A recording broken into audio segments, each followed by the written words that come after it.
FluoRender tutorial. Ruler groups. In this video, we demonstrate managing multiple rulers with ruler groups. First, we load two channels of an example dataset.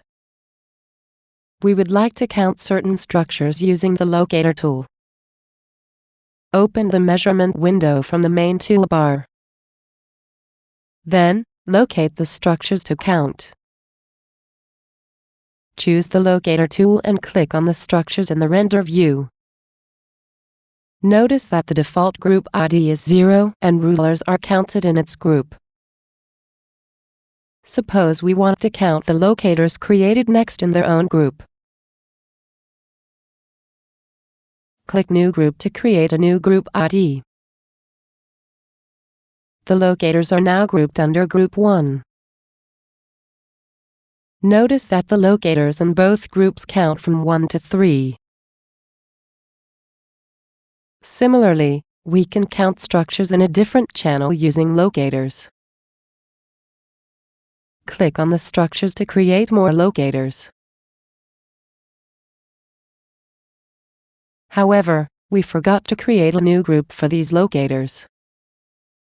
They are counted along with previous ones in Group 1. To assign locators with a new group, select them from the list. Type in a new group ID and click Change.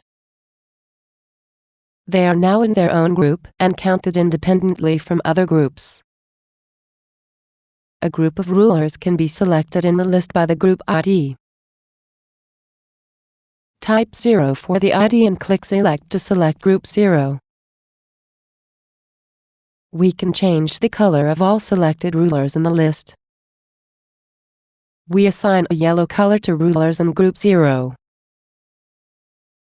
Click the blank area of the list to clear the selection. We assign a green color for rulers in Group 1.